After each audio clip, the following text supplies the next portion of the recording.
vamos a orar en esta hora, vamos a continuar con el estudio del libro de los Hechos, pero vamos a orar primero, debido a que es un capítulo bastante largo, y lo que estamos haciendo hoy es como quien dice familiarizarnos un poquito. No estamos entrando muy profundo en cada uno de los textos, sino de una manera general, para que así nosotros podamos tener un conocimiento genérico, amplio de lo que es el libro de los Hechos. Ahora, hemos mencionado que el libro de los Hechos es un libro histórico que nos habla del inicio de la iglesia primitiva, pero también es un libro doctrinal, porque son ahí los apóstoles empiezan a predicar la palabra del Señor, ya no solamente a los judíos, sino que también a los gentiles, y ellos empiezan a poner el fundamento, y claro, sabemos que el fundamento es nuestro Señor Jesucristo. Así que vamos a orar. Padre, te damos gracias en esta oportunidad por este tiempo maravilloso que nos permites de estar aquí delante de tu presencia. Te pedimos perdón por nuestras faltas, te pedimos perdón por nuestros pecados. Sé propicio, ten misericordia de nosotros. En el nombre de Jesús de Nazaret, para ti no hay nada imposible. Nos ponemos en tus manos. Permite, Dios mío, que a través de esta transmisión podamos ser de bendición para otras personas. En el nombre de Jesús te lo pedimos, Dios mío, y así lo recibimos. Amén y amén. Así es que Dios les bendiga nuevamente a todos, y vamos a ir a la palabra del Señor. Voy a tratar de compartirlo aquí con ustedes a través de la pantalla, para que ustedes también puedan ir leyendo juntamente conmigo. Entonces estamos en Hechos 17, versículo 1 en adelante. Esto tiene 34 versículos, y dice así la palabra: en el nombre del Padre, del Hijo y del Espíritu Santo. Pasando por Anfípolis y Apolonia, llegaron a Tesalónica, donde había una sinagoga de los judíos.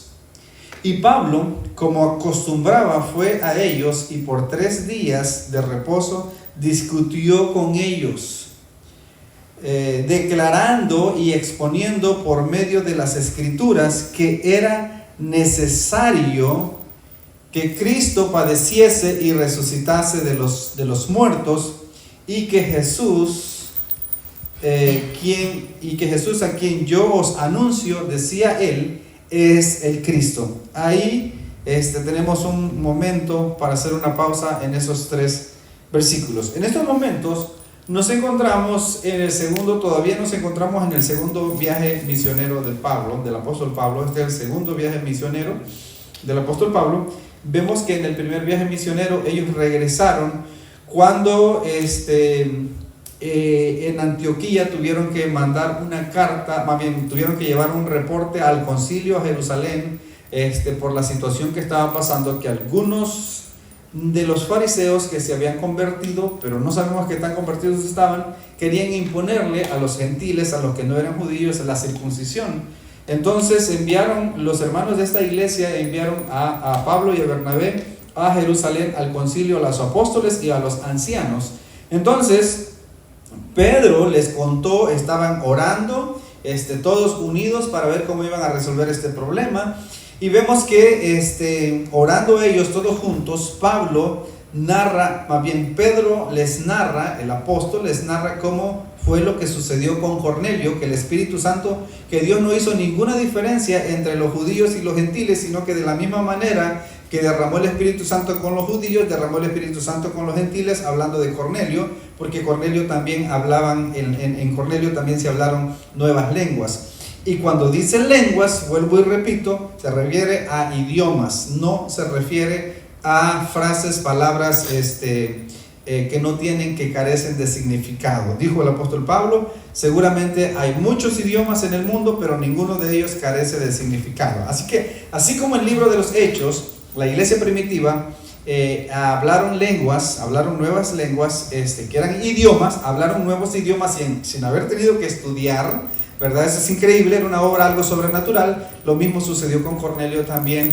Y entonces el apóstol Pedro, en el capítulo 15, les está narrando cómo es que Dios no había hecho ninguna diferencia. Entonces vemos que Pablo y Bernabé también, en ese mismo reunión, les comenta cómo en el primer viaje que ellos habían tenido, Dios también había derramado el Espíritu Santo en los gentiles por todas partes donde ellos iban, y se había glorificado también a través de milagros y maravillas. Entonces Jacobo, quien es el hermano de Jesús, uno de los ancianos muy respetados, se levanta y trae a memoria una de las profecías de los profetas, y les dice que el Señor iba a reedificar el tabernáculo caído de David y iba a reparar sus portillos para que el resto de los hombres busquen al Señor. Obviamente, cuando la Biblia habla de tabernáculo se refería al templo del Señor, y cuando se refiere al templo del Señor se refiere a la iglesia del Señor. A la iglesia del Señor. Es un sentido figurado, ¿verdad? Hablar templo no se refería necesariamente a un edificio, sino que a la iglesia del Señor, y la iglesia del Señor que está hecha de judíos y de gentiles. Entonces, ahora ellos se envían una carta y les dicen ellos algo muy bonito que sucede ahí. Dicen que nosotros orando y de acuerdo con el Espíritu Santo convenimos en que les dicen que se abstengan de la fornicación, de lo sacrificado a los ídolos, de fornicación y de lo ahogado, ¿verdad? Y les dicen pasadlo bien. Así es que esa fue toda la carta que les mandaron, muy sencillo, con Pablo y Bernabé nuevamente. Ellos llegan, entregan la carta, y también otras dos personas ahí, Judas y Silas, también llegaron, y luego que ellos entregan la carta, estuvieron ahí, y luego comienzan su segundo viaje misionero. Pero en ese momento hay una discusión con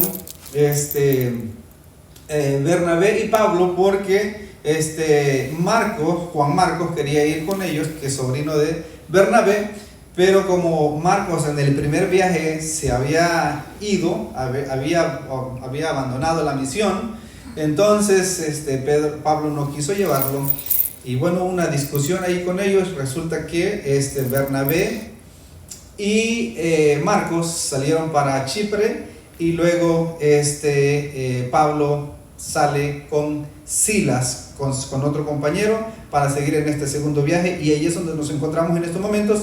Bueno, en el capítulo 16 ya estuvo hablando el hermano Sandoval anteriormente, cuando estuvieron en Filipos, donde fueron azotados y donde hubo un terremoto. Bueno, azotados, encarcelados por haber liberado a una esclava que le daba grandes ganancias a sus amos. Entonces, y vemos también ahí que fue Lidia. Dice que Dios abrió el corazón de Lidia también y recibió al Señor. Algo maravilloso que nos enseña en todo esto es que el autor de la obra de la salvación es Dios. Lo mismo ha sucedido en el Antiguo Testamento y lo mismo sucede en el Nuevo Testamento. Dios no cambia, dice que Él es el mismo de ayer, hoy y siempre, y en Malaquías dice, yo Jehová no cambio. Así que qué maravilloso, porque imagínense confiar en un Dios cambiante, ¿verdad? No sabe uno cuándo va a confiar o cuándo no va a confiar, pero Él no cambia, Él es el mismo, de ayer, hoy y siempre. Entonces, tuvieron que salir de ahí, de ese lugar donde ellos estaban, donde hubo el terremoto, y el carcelero se convirtió al Señor y se bautizó también. Y salen, y luego están yendo a otro lugar y siguen predicando la palabra del Señor donde quiera que ellos van. Entonces ahora ellos llegan, dice que pasando por Anfípolis y Apolonia, llegaron a Tesalónica. Vamos a ver lo que inmediatamente que él llega a Tesalónica, como es costumbre, él empieza a predicar la palabra del Señor. Así es que Pablo no perdía tiempo. Él siempre que llegaba a un lugar buscaba la sinagoga, el lugar donde estaba, y primero llegaba a los judíos y después a predicarle a los gentiles, porque también en esa sinagoga había los que se llamaban los gentiles piadosos, los que tenían temor de Dios. Obviamente no eran circuncidados como los judíos, y había esa diferencia, pero sin embargo estaban ahí.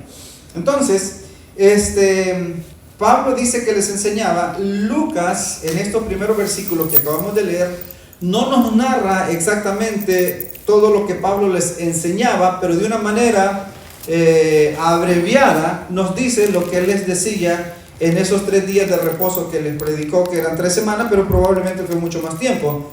Dice que discutía con ellos, y el versículo 3 dice, declarándoles y exponiéndoles por medio de las escrituras No hay, o sea, todo predicador tiene que tomar como fuente las escrituras y no enseñando nuevas revelaciones como muchos hoy en día que están enseñando nuevas revelaciones. Le voy a confesar algo, me molesta, pero me molesta que la gente que anda dándosela que Dios me habló y que Dios me dijo, o sea, de veras no soporto escuchar eso. Yo no sé cómo hay gente que están, porque hay un dicho que dice, dime de qué presumes y te digo de qué careces. Otra cosa es que alguien diga, Dios me habló a través de su palabra. Y también podríamos decir que a veces cuando uno tiene que tomar una decisión, uno puede pensar, Dios me hizo sentir que debía tomar esta decisión, me dio paz en el corazón. Eso sí pudiera, pero esta gente dice, Dios me habló y Dios me dijo. Les decía la otra vez que, ay no, pero eso es el colmo. Esta persona dice que una persona entró en el apartamento y dijo, ¿de quién es esa picat que está allá afuera, blanca? Y esa persona dijo, es mía. Dios dice que me la entregues, que me la, no sé cómo con la palabra que dice, ¿verdad? Que me la siembres. Y este hermano le dio las llaves así, rapidísimo. Qué barbaridad, qué falta de conocimiento de la palabra de Dios. Entonces, esta gente, pero pues, dicen que decía uno en la Segunda Guerra Mundial, no sé, el general de Hitler, decía que una mentira dicha 100 veces tiende a convertirse en verdad, o 1000 veces, no sé cuántas veces, sea lo que sea, pero hay gente que se mata diciendo, Dios me habló y Dios me dijo, y así dice el Señor, y así dice el Señor, pero no van a la palabra de Dios, no van a la palabra de Dios. Sin embargo, el Señor Jesucristo en el capítulo 24, me parece, de Lucas, camino a Emaús, les enseñaba por las escrituras a aquellos discípulos que iban camino a Emaús tristes, cabizbajos, porque el Mesías que ellos creían había muerto, y ellos creían que Él era el Rey de Reyes, pero Él iba caminando con ellos, ellos no sabían, y dice que el Señor les enseña por las escrituras. Los lleva por las escrituras y les dice que era necesario que el Cristo padeciese de los principales sacerdotes, y que muriera y que resucitase al tercer día. O sea, eso no fue casualidad, no es que ellos lo quisieron hacer, eso es un plan que Dios tenía ya fraguado, preparado desde antes de la fundación del mundo. Entonces, una de las primeras cosas que aprendemos aquí en este capítulo, en estos versículos, es que Pablo les enseñaba por las escrituras, Pablo quería convencerlos a ellos que no estaba trayendo ninguna cosa nueva, y siempre, y Pedro y todos los que predicaban iban al Antiguo Testamento, contaban la historia. Esteban les contó la historia del pueblo de Israel, ellos no estaban trayendo nada nuevo, no estaban predicando algo nuevo, una nueva revelación. Muchos falsos maestros, profetas, autollamados profetas, hoy están predicando nuevas revelaciones, y Dios me dijo, y muchos dijeron que este 2020 era el año de la restauración, el año de la abundancia, y el año de que el diablo te iba a restaurar todo lo que te había robado, y un montón de profecías que dieron porque Dios les dijo, y ahora vemos cómo estamos en la situación que estamos. Así que son falsos, Dios no les ha dicho absolutamente nada. Así es que, dime, ese versículo obviamente no está en la Biblia, pero no es versículo, ¿verdad? Dime de qué presumes y te digo de qué careces. Ahora también voy a decir una cosa más, el que con lobos anda, aullar aprende. Si usted está con esas personas, usted es igual que ellos, es falso igual que ellos, así que usted es responsable y es cómplice de andar con ellos. Así que bueno, allá usted. Pero yo le recomiendo, aquí nos vamos a encontrar más adelante con los hermanos de Berea, y los hermanos de Berea, como era costumbre, Pablo enseñaba por la palabra, ellos iban y investigaban si lo que Pablo predicaba era cierto a través de las escrituras. Vamos a continuar en el versículo, repaso el versículo número 3, porque está maravilloso, declarándoles y exponiéndoles por medio de las escrituras que era necesario que el Cristo padeciese y resucitase de los muertos, y que Jesús, a quien yo os anuncio, decía él es el Cristo. Había una situación muy difícil en estos momentos, o sea, para el apóstol Pablo predicarle a los judíos, sobre todo en la sinagoga, porque les voy a decir cuál es el problema. Quizá para nosotros no sea tan difícil hoy en día, aún sigue siendo difícil, el ser humano siempre tiene prejuicios y es lo mismo en todas las generaciones, en todos los tiempos, pero bueno, uno de los problemas que esta gente para creer en Jesús tenían era que Jesús había muerto en un madero, ¿verdad? Y había muerto como malhechor, o sea, en las noticias, en primera plana, si hubiéramos tenido hoy, ¿verdad? ¿Cómo se llama? El New York Times y todo eso, hubieran salido en plena plana, en primera plana, en portada, en CNN, que este hombre era malhechor y que por eso murió allí, y eso se riega por todas partes, y ahora hubiéramos tenido que decir nosotros, no, el que murió allí, el que estaba en medio de los dos ladrones, es el Mesías, tenemos que convencerlos que es el Mesías. Él no era ladrón, él no era malhechor, pero esa gente ya tenía ese prejuicio, a pesar de que no tenían los medios de comunicación que tenemos ahora, pero eso se regó por todas partes, y ellos tenían en su mente que ese día habían muerto 3 malhechores en esas cruces. Entonces ahora que había que convencerlos a ellos y decirles, no, el que murió, que el Cristo que murió en medio de los 2 ladrones, él no era el malhechor, él era el Cristo que Dios, el medio que Dios utiliza para salvar a los pecadores del infierno, a los que Él ha decidido salvar. Él es el Cristo y Dios le ha hecho Rey y Señor, y Él resucitó al tercer día. Obviamente que la primera parte o la segunda parte de la resurrección la gente no la contaban seguramente, por el contrario, sacaron un invento que los discípulos se habían robado el cuerpo de Jesús, porque la gente siempre dice la verdad a medias, ¿verdad? Lo que no les conviene, la gente no dice las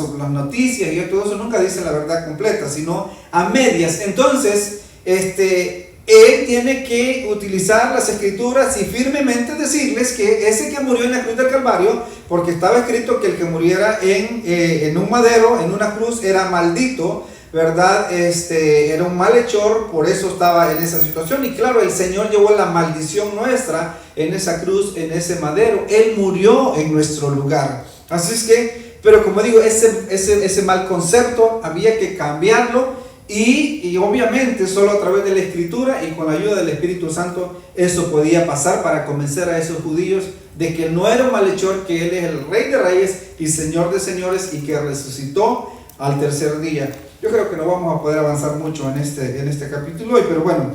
Entonces, versículo 4, y algunos de ellos creyeron. Eso es lo maravilloso, que siempre habrá gente, ¿verdad?, que Dios tiene escogida. Donde quiera que estemos, donde quiera que vayamos, siempre habrá gente que va a creer, porque Dios tiene gente que Él ha decidido salvar desde antes de la fundación del mundo. Y algunos de ellos creyeron, versículo 4, y se juntaron con Pablo y con Silas, y los griegos piadosos, gentiles piadosos, de verdad, gran número, y mujeres nobles no pocas.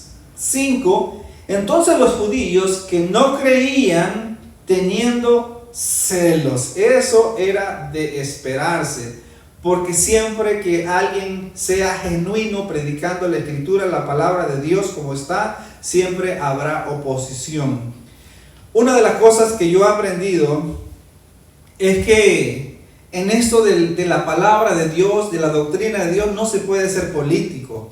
No se puede ser político, y cuando digo político es que, y no quiero decir que todos los políticos sean malos, de ninguna manera, ¿verdad?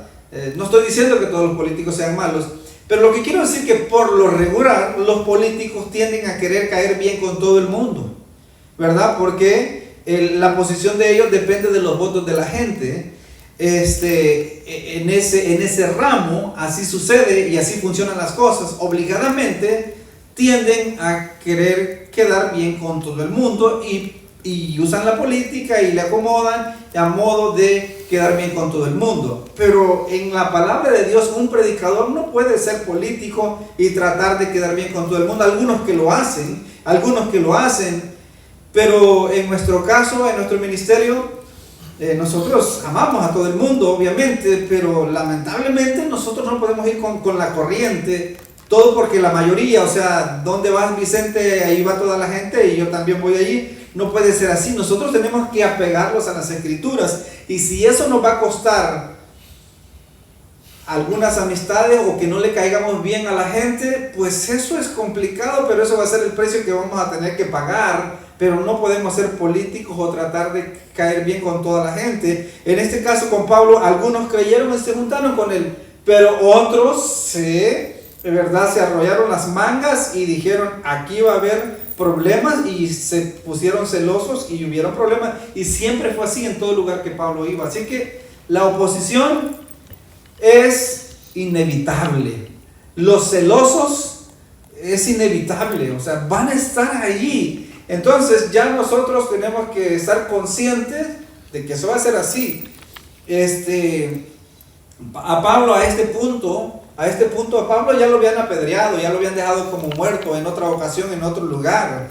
Entonces, que le dijeran cosas era lo más favorable, ya lo habían apedreado. Algunos de ellos creyeron y se juntaron con Pablo y con Silas, y de los griegos piadosos gran número, de mujeres nobles no pocas. Entonces los judíos que no creían, teniendo celos, tomaron consigo algunos ociosos, o sea, hasta eso también, que son, ¿cuál es la palabra que quiero decir?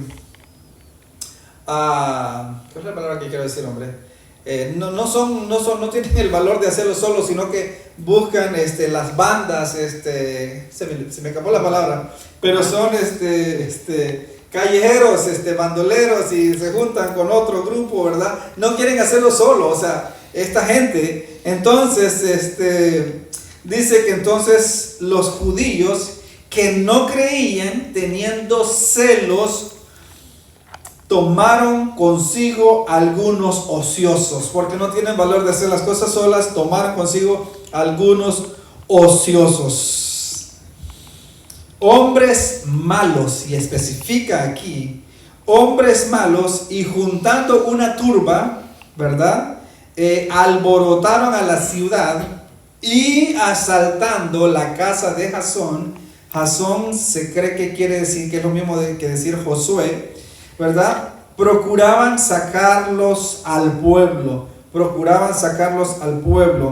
pero no hallándoles, trajeron a Jasón y algunos hermanos ante las autoridades de la ciudad, y gritando, estos que trastornan el mundo entero también han venido acá, al cual Jasón ha recibido, y todos estos contravienen, o sea, como contrarian los decretos de César, diciendo que hay otro rey, Jesús.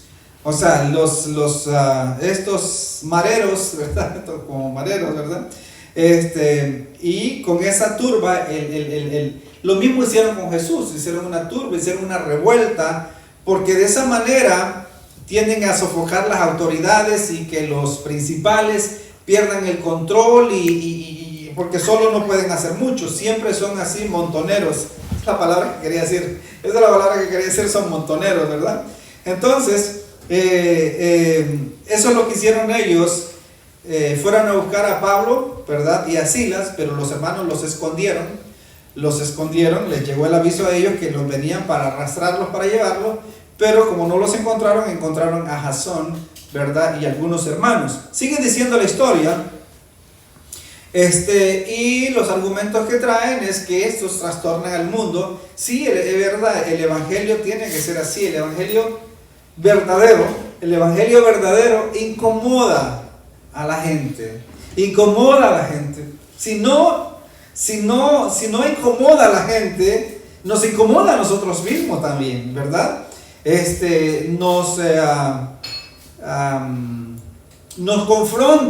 Nos confronta el evangelio verdadero, ¿verdad? Nos manda al arrepentimiento a cada momento, a cada instante. Así que nos confronta, nos hace ver que nosotros no somos buenas personas como nos creemos o como pretendemos delante de Dios cuando leemos la palabra de Dios. Así que nos confronta. Así que dice el versículo 8, y alborotaron al pueblo y las autoridades de la ciudad, oyendo estas cosas, pero obtenida fianza de Jasón y de los demás, los soltaron. Así que les pidieron una fianza y los soltaron con la condición de que Pablo y Silas se fueran de la ciudad, y si no ellos iban a perder esa fianza.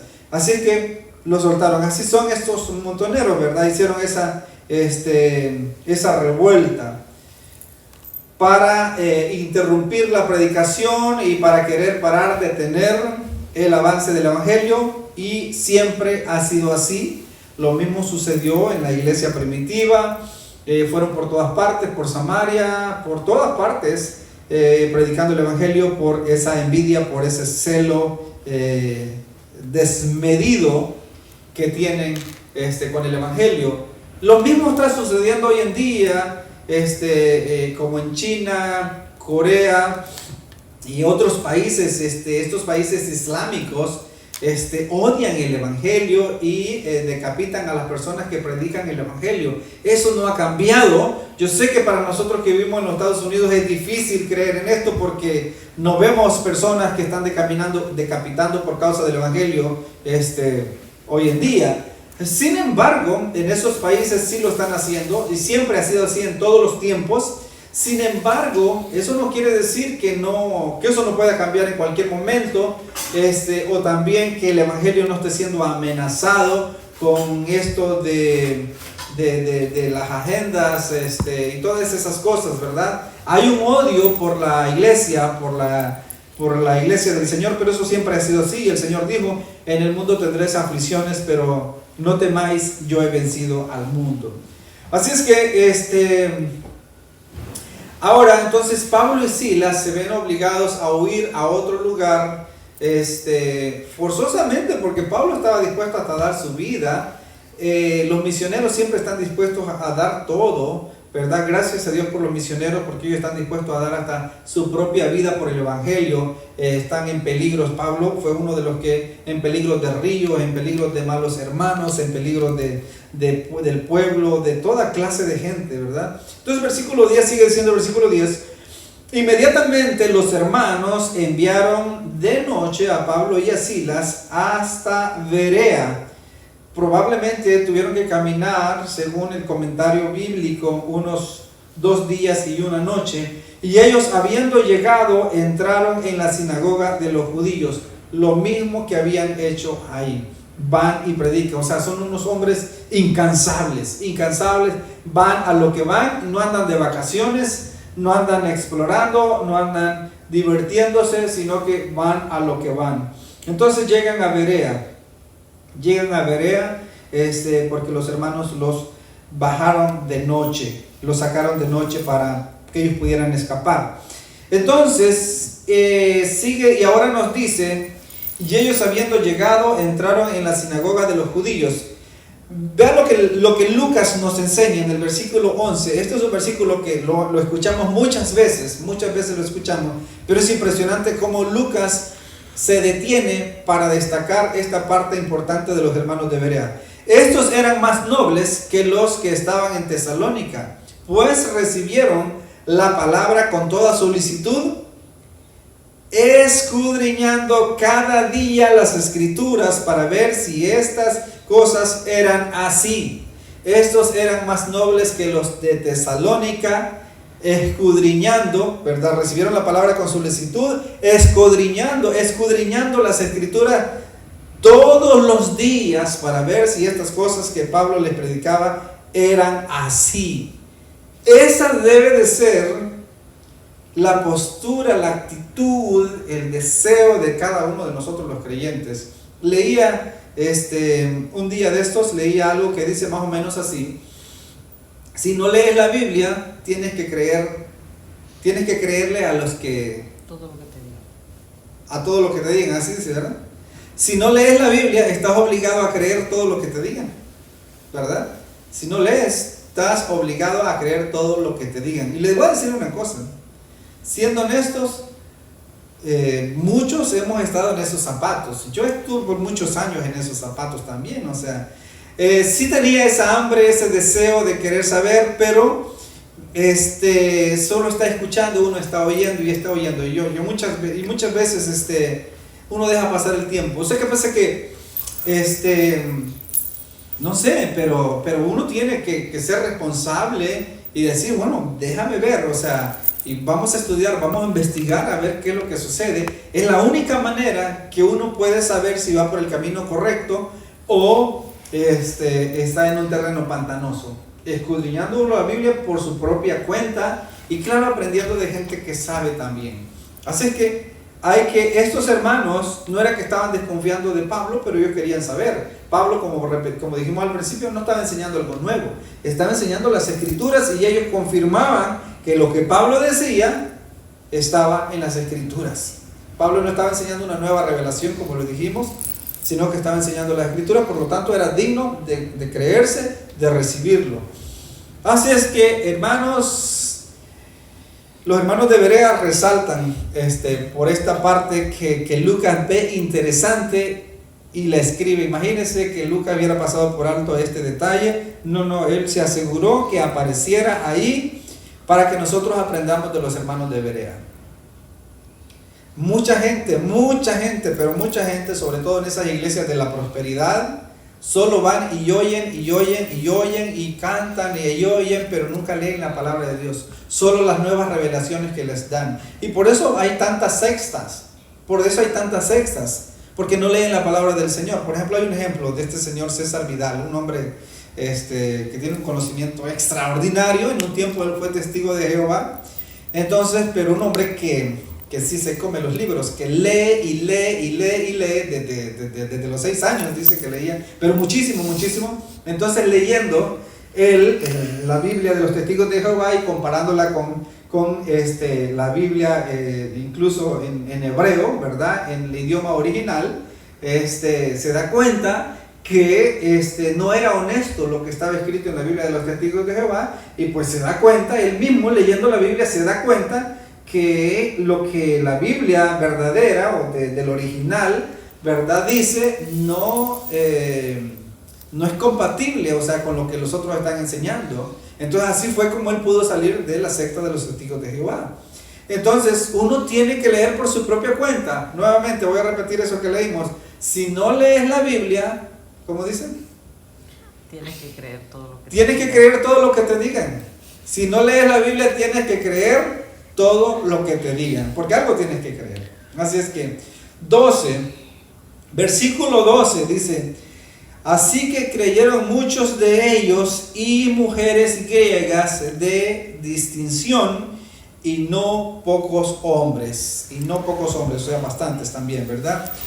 Es algo maravilloso. 13, cuando los judíos de Tesalónica supieron, aquí cuando habla de los judíos se está refiriendo a los judíos no creyentes, obviamente, a los judíos no creyentes. Cuando los judíos de Tesalónica supieron que también en Berea era anunciado la palabra de Dios por Pablo, fueron allá y también alborotaron a las multitudes. ¿No? Otra vez llegaron allá los montoneros. 14, pero inmediatamente los hermanos enviaron a Pablo que fuese hacia el mar, y Silas y Timoteo se quedaron allí. Si el problema era con Pablo. Entonces, y los que se habían encargado de conducir a Pablo le llevaron a Atenas. Y habiendo recibido orden para Silas y Timoteo que viniesen a él lo más pronto que pudiesen, salieron. Así es que, qué tremendo, ¿verdad? Pablo de ciudad en ciudad, de lugar en lugar, predicando la palabra hasta que podía, y luego tenía que huir forzosamente, no porque tuviera miedo a la muerte, era un hombre que no le tenía miedo a la muerte, pero porque había muchos lugares que ir a predicar todavía, y vemos que en la soberanía de Dios tenía que escribir todas las cartas, casi el que escribe prácticamente la mayor cantidad del Nuevo Testamento. Entonces, si alguno de ellos lo escribió en prisión, y bueno, así que la Biblia dice que los que aman a Dios todas las cosas les obran para bien, él mismo lo dice, ¿verdad? Bueno, así es que Versículo 16. Ahora vamos a ir a lo que es Pablo en Atenas. Pablo en Atenas. Aquí ya vimos dos eventos. Ahí ya vimos cuando estuvo en Tesalónica. Y ahora de Tesalónica sale para Berea. Y en Berea, los hermanos de Berea eran más nobles, dice, que los hermanos de Tesalónica, porque escudriñaban la Biblia todos los días. Ahora Pablo forzosamente los hermanos lo sacan hacia el mar para que huya, porque los de Tesalónica, los judíos montoneros, salen para Berea para querer prender a Pablo. Entonces, ahora versículo 16. Mientras Pablo los esperaba, o sea, esperando a Timoteo y a Silas, él ya estaba ahí en Atenas, su espíritu se enardecía viendo la ciudad entregada a la idolatría. La idolatría siempre ha sido condenada en las Escrituras, o sea, es algo que no es agradable delante de Dios, lo dice una y otra vez, y nosotros tenemos que leerlo como está aquí. Si hay una persona que está viendo esta transmisión, está practicando la idolatría es abominación delante del Señor, lo tenemos que decir, está en la palabra, desde Génesis hasta Apocalipsis. O sea, la idolatría es uno de los pecados. Todos los pecados son pecados y son horribles, pero la idolatría, Dios detesta la idolatría.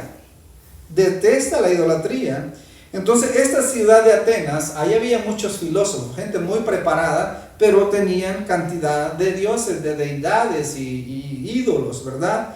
Y todo eso. Y yo sé que mucha gente le tratan de acomodar a fin de que le digan a usted, bueno, sí, pero es que no es que los veneramos, no es que los adoramos, es que los veneramos, no es que los adoramos.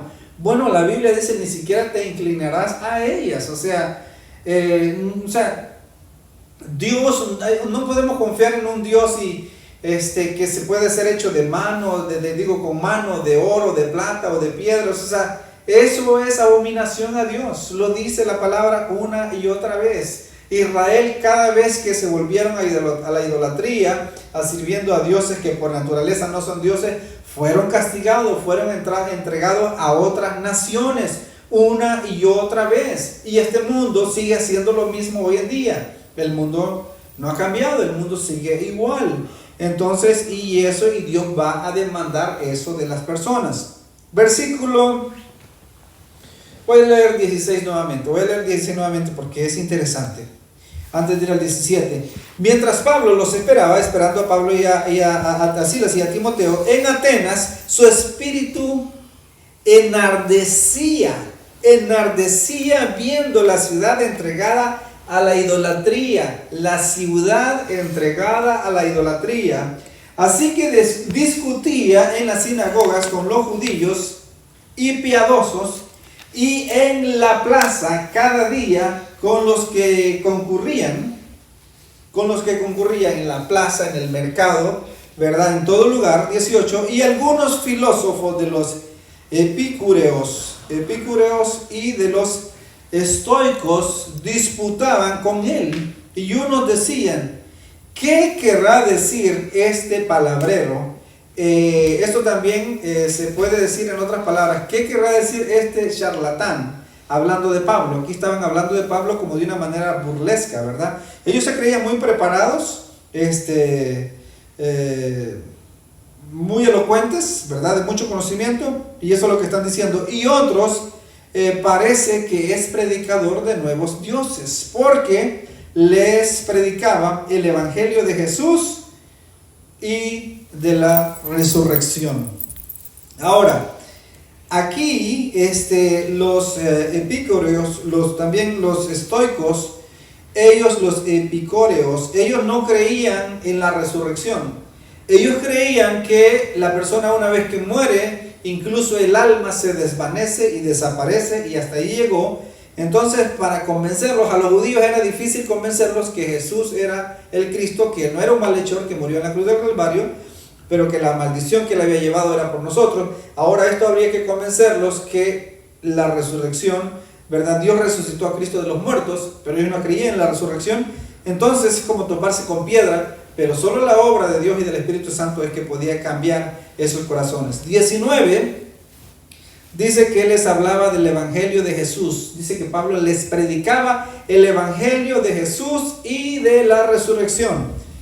Como mencionábamos, el libro de los Hechos es un libro histórico, pero también es un libro de doctrina. La doctrina de la resurrección. Y muchos niegan la resurrección. Los testigos de Jehová niegan la resurrección. Dicen que Jesús no resucitó corporalmente, sino que fue en espíritu que resucitó. Pero la Biblia dice que cuando llegó y entró a ellos, les dijo: hijitos, ¿tenéis algo de comer?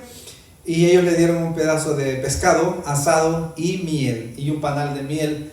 Así es que estuvo 40 días con ellos después de que resucitó. Jesús resucitó corporalmente, pero estas doctrinas de la resurrección corporal siempre han sido atacadas una y otra vez. Así es que, nuevamente, esto no es un ataque contra nadie, persona en particular, sino que con las enseñanzas que siempre tratan de opacar, de teñir, de obstaculizar la verdad, pero la verdad siempre tiene que sobresalir.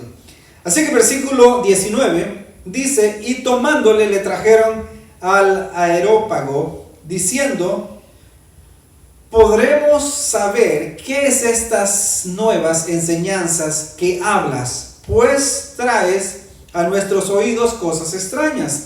Queremos pues saber qué quiere decir esto, porque todos los atenienses y los extranjeros residentes allí en ninguna otra cosa se interesaban, sino en decir o oír algo nuevo.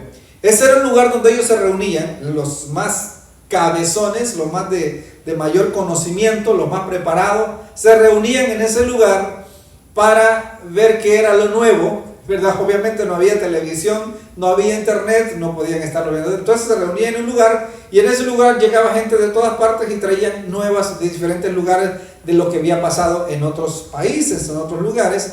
Entonces se reunían ahí y allí discutían y allí filosofaban todos las personas más preparadas. Entonces ya habían escuchado algunos de estos discípulos de los estoicos y epicúreos. Ellos dijeron: no, pues lo vamos a llevar a Pablo para que lo escuchen allá y vamos a ver si es cierto, a ver qué tal. O sea, aquí, pero Pablo era muy preparado, muy elocuente. Entonces Pablo podía hablar con personas que eran sencillas, humildes, como con gente muy preparada. Así es que Dios, por tal razón, lo preparó, y obviamente cuando el Espíritu Santo de Dios va con él, pues no hay quien pueda opacar el mensaje o teñir el mensaje de Dios. Imposible, ¿verdad? Entonces le trajeron y ellos querían escuchar algo nuevo. Entonces en versículo 22, le trajeron a Pablo, le abrieron las puertas y le dijeron: aquí estamos, somos todo oído. Y vamos a ver, entonces empieza el apóstol Pablo y le dice en el versículo 22: entonces Pablo, puesto en pie en medio del Areópago, dijo: varones atenienses, en todo observo que sois muy religiosos, porque pasando y mirando vuestros santuarios, hallé también un altar en el cual estaba esta inscripción: al Dios no conocido. Estaba esta inscripción: al Dios no conocido. Al que vosotros adoráis pues sin conocerle, es a quien yo os anuncio. Así es que, y le empieza a narrar, ¿verdad? Ustedes, en otras palabras, ¿verdad? Que ustedes no están adorando lo que no saben, pero yo les voy a enseñar lo que sí es. 24, el Dios que hizo el mundo y todas las cosas que en él hay. Fíjense que el apóstol Pablo, cuando habla con los judíos, empieza con la historia del pueblo de Israel, de los patriarcas, y lo mismo Pedro. Pero aquí él le enfoca, él inicia el mensaje de otro enfoque, o sea, un poquito más conciencia, ¿verdad? Hablando de ciencia, o sea, de la naturaleza y todo eso, porque había personas ahí muy preparadas. Pero vemos que Pablo también era muy preparado y él inicia su mensaje de otra manera. Porque, bueno, 24, al Dios conocido, al que vosotros es que yo anuncio. 24, el Dios que hizo el mundo, o sea, ya está hablando ahí con verdad del universo y todo, de la creación. El Dios que hizo el mundo y todas las cosas que en él hay, siendo Señor del cielo y de la tierra, no habita en templos hechos por manos humanas. 25, ni es honrado por manos de hombres como si necesitase de algo, pues Él es quien da a todos vida y aliento a todas las cosas. Él es, o sea, no es que Él necesite de nosotros. Y no hay manera, ¿verdad? Sino que más bien nosotros necesitamos de Él. Él da vida y Él da aliento, ¿verdad? 26, y de una sangre, o sea, hablando de Adán, de un solo hombre, ha hecho todo el linaje de los hombres, o sea, toda la humanidad, para que habiten sobre toda la faz de la tierra, y les ha prefijado el orden de los tiempos y los límites de su habitación. O sea, nosotros estamos donde estamos porque Dios ha afirmado dónde debemos vivir, y vivimos en un lugar donde es obviamente habitable, valga la redundancia, porque Dios lo ha hecho así, y también ha fijado el límite de los tiempos, de los días que tenemos que vivir, ¿verdad? Él lo ha hecho, nadie más lo ha hecho. Versículo 27, para que busquen a Dios y en alguna manera palpando puedan hallarle, aunque ciertamente no está lejos de cada uno de nosotros. 28, porque en Él vivimos y nos movemos y somos como algunos de vuestros propios poetas también han dicho, porque linaje suyo somos. O sea, descendientes de Él somos. 29, siendo pues linaje de Dios, no debemos pensar que la divinidad sea semejante a oro o plata o piedra, escultura de arte y de imaginación de hombre. Cualquier cosa de esas está lejísimos de ser Dios. Está lejísimos de ser una deidad. De paso, hay muchas personas que dicen, gracias al universo que te da lo que tú quieres, o pídele al universo y Él te dará lo que tú quieras. Pídele al universo, por favor. El universo no es Dios. Dios es Dios y Él sí es creador. El universo es creación. O sea, ¿es Dios Dios o es el universo Dios? Pero, por favor, no confundan esa cuestión, es imposible. O sea, pero esta gente quieren creerse un poquito muy sabias y dicen, quieren quedar bien con Dios, quieren ser políticos, es decir, pídale al universo y el universo te va a dar lo que tú quieres. No, por favor.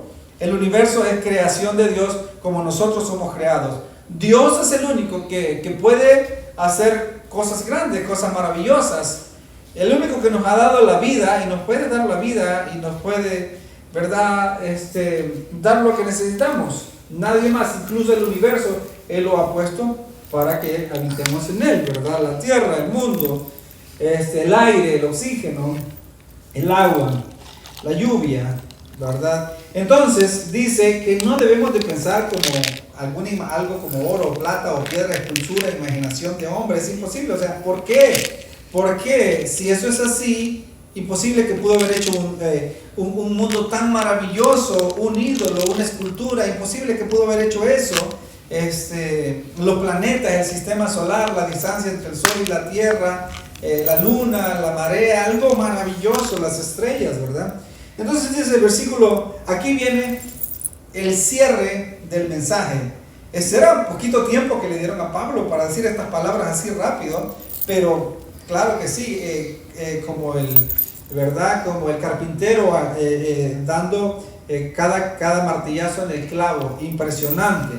30 dice, pero Dios, habiendo pasado por alto los tiempos de esta ignorancia, ahora manda a todos los hombres en todo lugar que se arrepientan.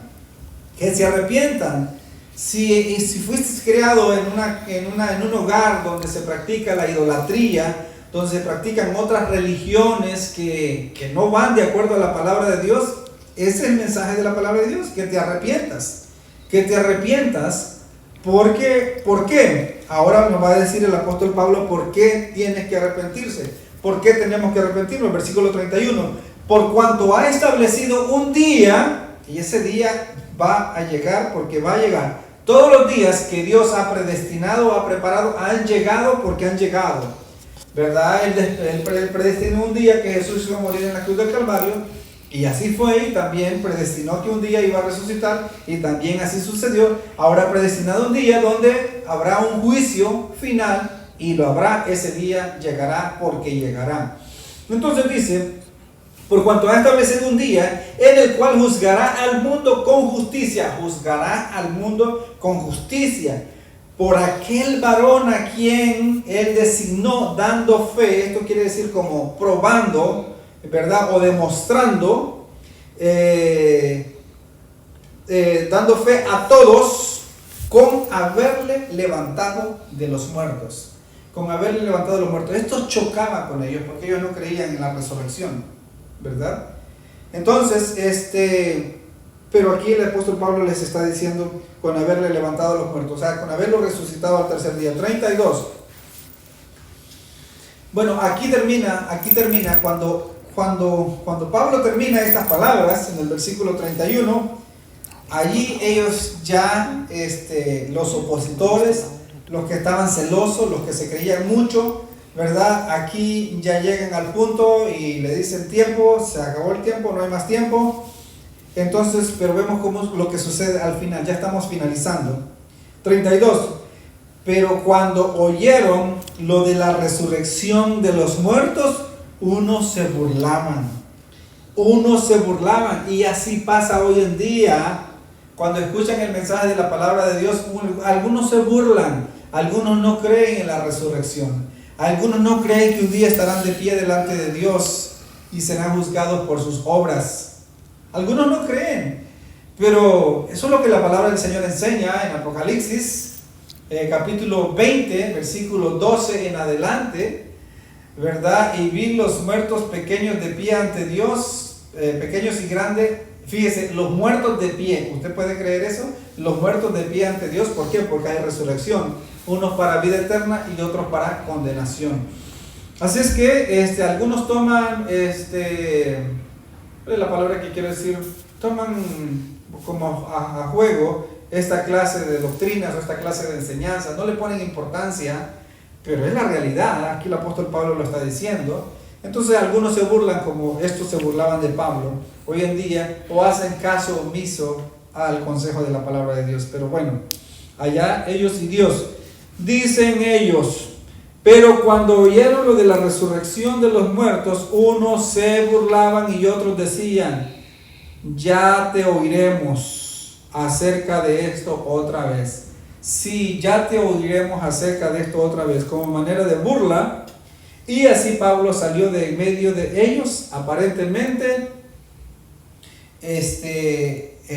no pasó nada, pero sigamos leyendo. 34, más algunos creyeron juntándose con él, entre los cuales estaban Dionisio el Areopagita, una mujer llamada Dámaris y otros con ellos. Así es que donde quiera que el apóstol Pablo iba, había oposición, pero también algunos creían. Y eso es, ¿verdad? Y eso es. Así es que hasta aquí vamos a llegar. Vamos a dejar a los muchachos con un canto más. Gracias a los hermanos por estarse conectando ahí.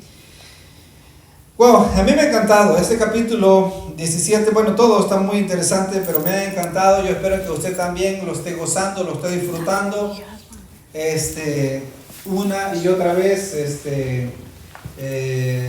nos debemos de deleitar con la palabra de Dios. Voy a leerles un breve resumen del capítulo 17 de un comentario bíblico, y con esto vamos a estar terminando. Dice este resumen: Pablo llega a Tesalónica y predica a Cristo en la sinagoga local durante 3 días de reposo seguidos. Abre las escrituras y explica que Cristo tenía que sufrir y resucitar de la muerte como resultado, creen algunos de los judíos y griegos piadosos. Judíos celosos en Tesalónica juntan a una muchedumbre y realizan una revuelta para oponerse a Pablo y a Silas.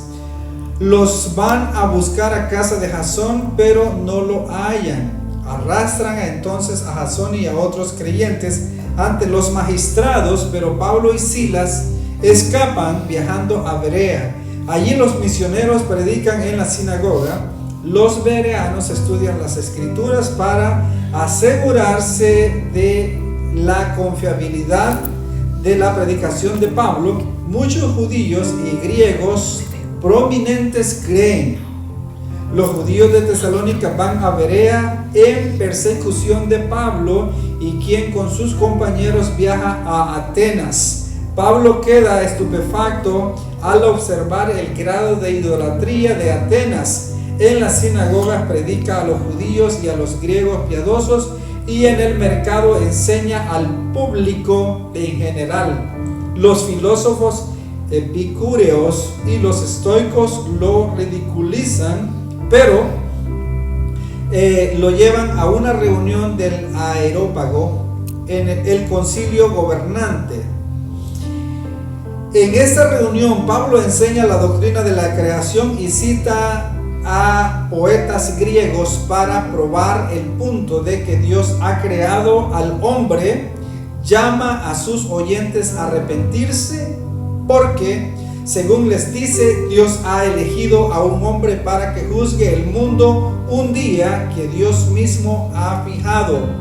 Como prueba menciona la resurrección del hombre que Dios ha elegido para ser el juez. Algunos en la audiencia se ríen de Pablo, otros le dicen que les gustaría volverle a escuchar, y un tercer grupo creen en Cristo Jesús. Amén. Vamos a orar para despedirnos y darle gracias a Dios por este tiempo maravilloso. Padre, te damos las gracias por este tiempo maravilloso que nos has permitido de estar aquí delante de tu presencia. Gracias, Señor, porque tú vienes hablando a cada uno de nosotros de manera muy especial, en cada momento, en cada situación, en cada circunstancia. Gracias, Dios mío, porque tu palabra es la que nos da vida, la que nos lava, la que nos limpia, la que nos fortalece, la que nos ayuda, lo que nos alumbra el camino por donde debemos de ir. Muchas gracias, Padre Celestial, en el nombre de Jesús. Tú eres poderoso, tú eres maravilloso, no hay otro como tú eres digno de ser alabado y de ser glorificado por los siglos de los siglos. Bendice a los hermanos de la Iglesia Ministerio Emanuel Internacional de manera muy especial, y a toda tu iglesia en general en el mundo entero. Te damos las gracias, Dios mío, por los misioneros, por aquellos que andan predicando tu palabra bajo amenazas de peligro de muerte. Sé con ellos, Señor, supliéndole toda necesidad, Señor, en el nombre de Jesús. Gracias, Padre Celestial, ponemos nuestras vidas en tus manos. En estos momentos nuestras vidas están en tus manos, y el resto de nuestra vida, nuestros días, están en tus manos, porque tu palabra dice que el que está en mis manos, nadie jamás lo arrebatará de mi mano. Te pido, Dios mío, por aquellos que han de traer, que han de ser salvos, sé con ellos, cambia, transforma su corazón de manera muy especial.